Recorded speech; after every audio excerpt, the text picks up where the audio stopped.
పూజారి గారు,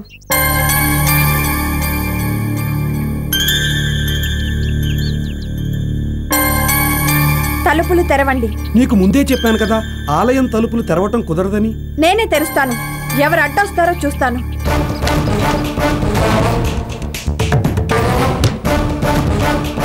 ఆగు.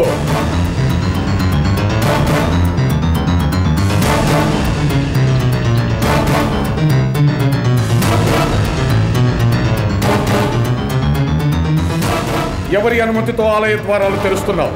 మీరు ఎవరి అనుమతితో మా అక్కయ్యని దైవ కార్యానికి పంపించారు? నేను ఈ ఆలయ ద్వారాలు తెరుస్తున్నది మా అక్కయ్య నాగేశ్వరి కోసమే. నాగేశ్వరి కోసమా? అవును. మా అక్కయ్య దైవ కార్యం నెరవేర్చడం కోసం మాకెవరికీ కనిపించకుండా వెళ్ళిపోయింది. ఇప్పుడు మా అక్కయ్యని చూడాలంటే నేను ఈ ఆలయంలోకి వెళ్ళే తీరాలి. ఇప్పుడు ఈ ఆలయంలోనికి వెళ్ళడానికి మీ అక్కయ్యను చూడడానికి ఏమిటి సంబంధం? ఉంది. ఈ ఆలయంలో నాగేశ్వరీదేవి విగ్రహ గర్భంలో ఒక మహిమానిత్వమైన దండ ఉంది. ఆ దండ సాయంతోనే మా అక్కయ్య ఉన్న గుహకి వెళ్తాను.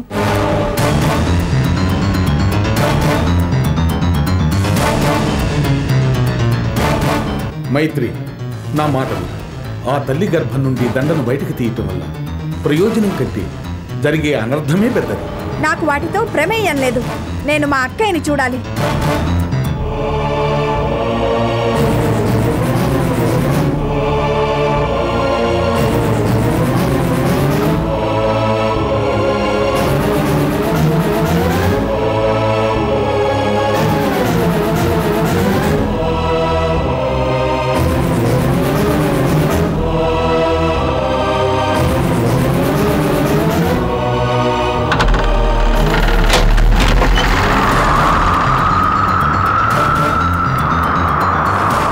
అంతా ఆ తల్లే చూసుకుంటుంది. పద.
అమ్మా, నువ్వు ఇక్కడికి ఎలా వచ్చావు? ఆ ప్రశ్న అడగాల్సింది నేను. నువ్వు ఇక్కడికి ఎందుకు వచ్చావు?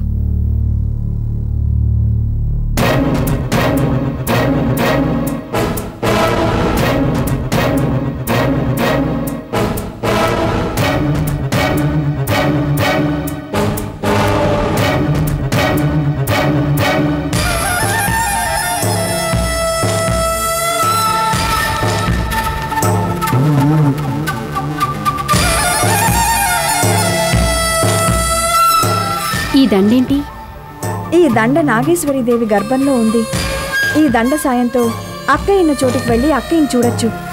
సరే, ఇవన్నీ మనం వెళ్ళి మాట్లాడుకుందాం రా. అమ్మా, ఇక్కడ నాతో పాటు వచ్చిన కోయిపిల్ల ఉండాలి. కోయిపిల్ల? అదెందుకు వచ్చింది నీతో?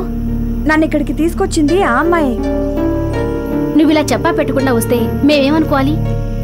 అసలు ఆ అమ్మాయి ఎవరో ఏమిటో తెలియకుండా ఎలా వచ్చావు? అమ్మా, ఆ అమ్మాయి చాలా మంచిది. ఆ అమ్మాయే కనుక రాకపోతే ఈ దండ మన చేతికి చిక్కేది కాదు, మనకు అక్కయ్యని చూసే అవకాశం వచ్చేది కాదు. సరే, మనం వెళదాం పద. మరి ఆ కోయిపిల్ల? ఆ అమ్మాయి వెళ్ళిపోయి ఉంటుంది. మళ్ళీ కనిపిస్తే 4 డబ్బులు ఇద్దాంలే. రారా.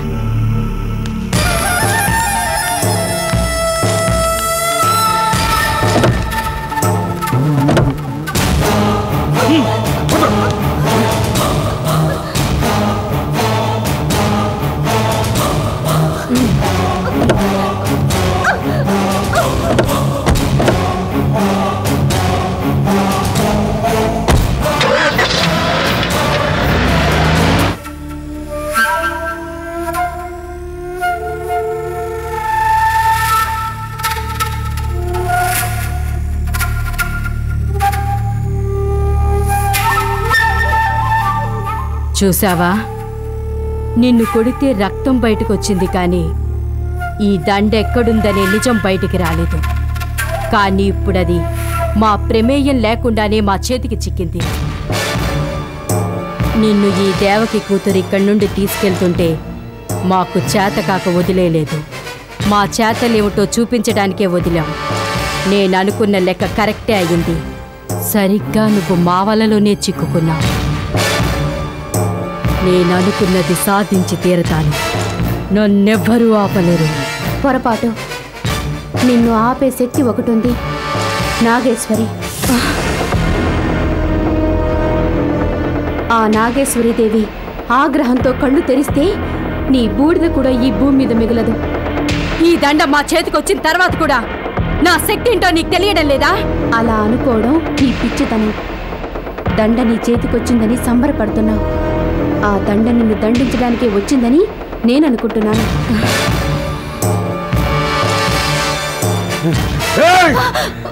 ఏమిటే నీ ఉద్దేశం?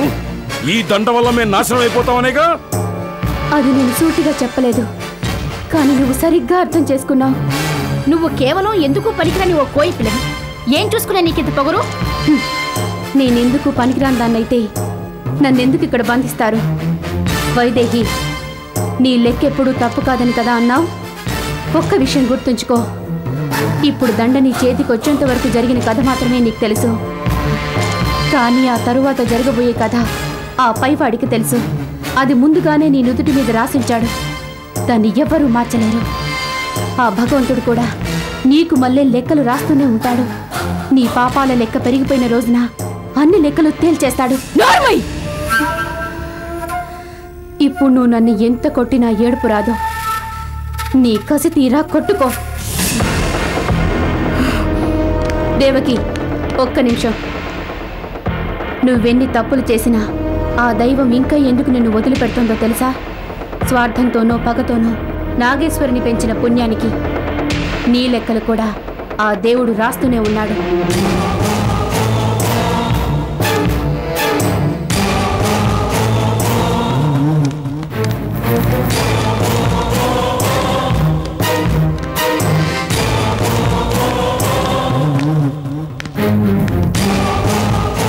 ఏంటి వైదేహి, అది అలా భయపెడుతుంది?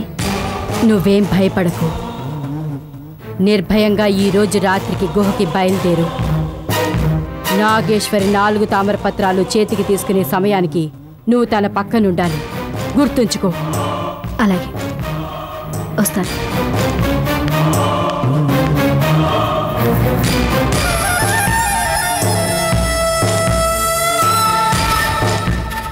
అక్క, ఇప్పుడు మైత్రిని సుమతిని నీతో తీసుకెళ్ళడం అవసరమా? విశ్వం, వాళ్ళిద్దరూ మంచివాళ్ళు, పైగా దైవభక్తి ఉన్నవాళ్ళు. అక్కడ నాకేదైనా ప్రాబ్లం వస్తే వాళ్ళు నన్ను కాపాడతారు. నా సేఫ్టీ కోసం వాళ్ళని తీసుకెళ్తున్నాను. నువ్వు ఇక్కడే ఉండు. రమ్మా. మైత్రి, సుమతి,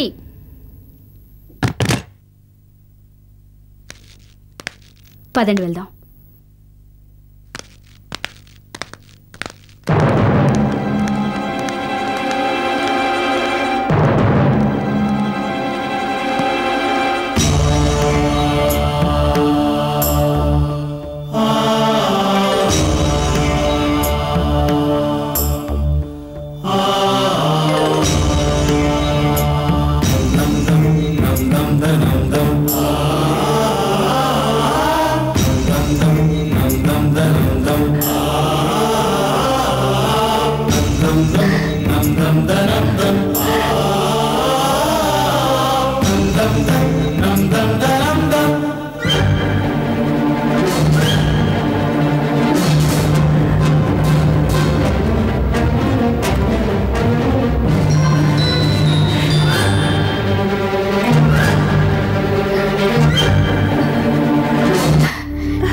నాగేశ్వరి, చూసావా, నువ్వు 3వ తామరపత్రాన్ని సాధించావు.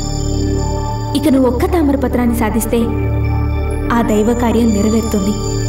ఎన్నో ఏళ్లుగా సాధ్యం కానిది నీకు అత్యంత తక్కువ వ్యవధిలోనే సాధ్యమైంది.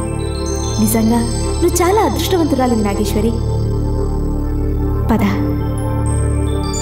4వ తామ్రపత్రం ఉన్న గుహని తెరువు.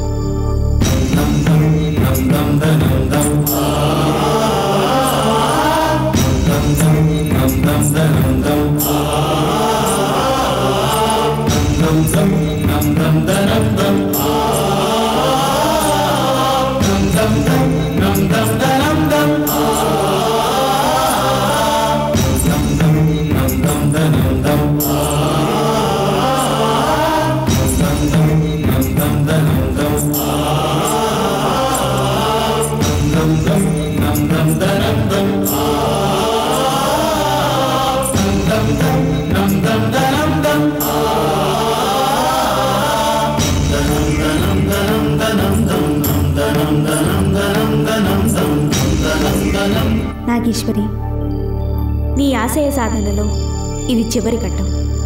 నువ్వు ఇప్పుడు అత్యంత ఏకాగ్రతతో ధ్యానం చేయాలి. ఎందుకంటే కొన్ని దుష్టశక్తులు కార్యాన్ని చెడగొట్టడానికి ప్రయత్నించవచ్చు. నువ్వు 4వ తామ్రపత్రాన్ని కూడా సాధిస్తే నీకిక ఏ సమస్య ఉండదు. ధ్యానంలో కూర్చో.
ఇక్కడ దేవకి.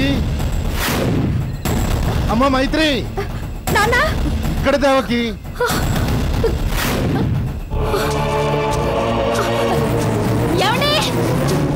అల్లుడు గారు, అయ్యో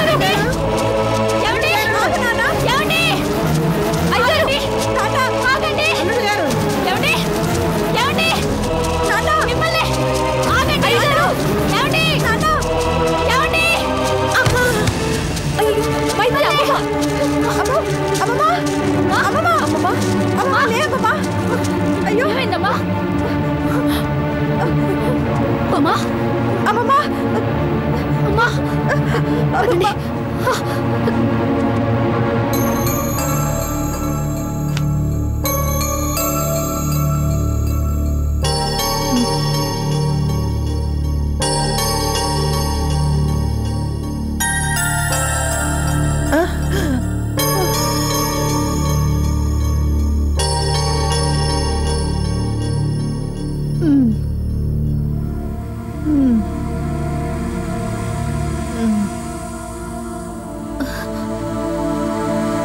ఇప్పుడు ఎలా ఉందమ్మా? పాలు తాగమమ్మా.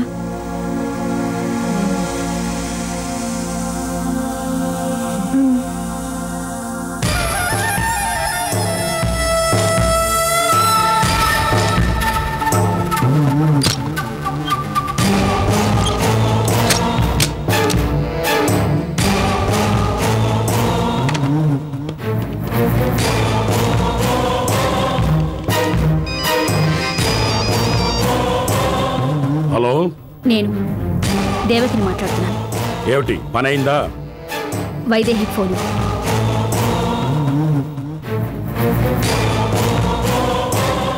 చెప్పు దేవకి, ఏమైంది? అంతలోనే తిరిగి వచ్చేసావు?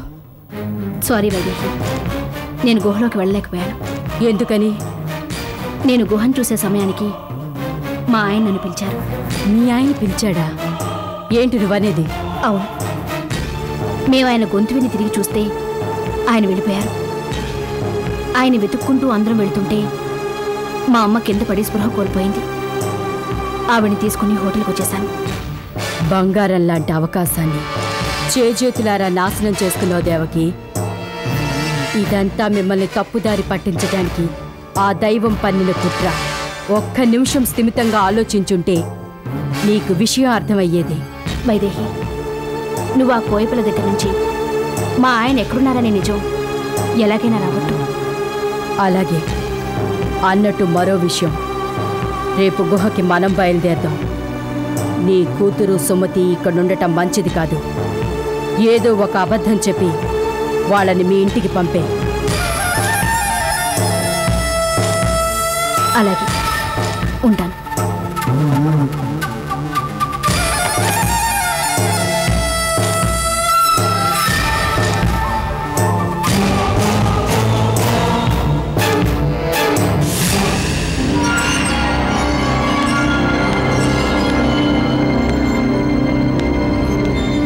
ఏమిటి, మా మొదటి ప్రయత్నం బెడిసికొట్టిందని సంతోషపడుతున్నావా? చూడు, రేపు దేవకితో నేను వెళ్తాను. ఆ తామ్రపత్రాల్ని సాధించుకొస్తాను. అది అసాధ్యం. ప్రపంచానికే తెలుసు ఆ తామ్రపత్రాలు నీ చేతికి చిక్కవని. చూద్దాం రేపేం జరుగుతుందో. నువ్వు అపశకునం పలికినంత మాత్రాన నే భయపడతాననుకుంటున్నావా? నువ్వు భయపడవు, నాకు తెలుసు. కానీ ఖచ్చితంగా ఆ తామ్రపత్రాలు నీ సొంతం కావు. ఏయ్, చంపేస్తాను ఇంకోసారి అలా అన్నావంటే. ఇందాక భయపడను బాధపడను అన్నావు, మరి దీని పేరేంటి? దేవకి భర్త రాజారావు ఎక్కడున్నాడు? ఉన్నాడు, క్షేమంగానే ఉన్నాడు. దైవ కార్యం పూర్తయిన వెంటనే అతనే తిరిగి వస్తాడు. ఈలోపు ఎవరు ప్రయత్నించినా తిరిగి రాడు.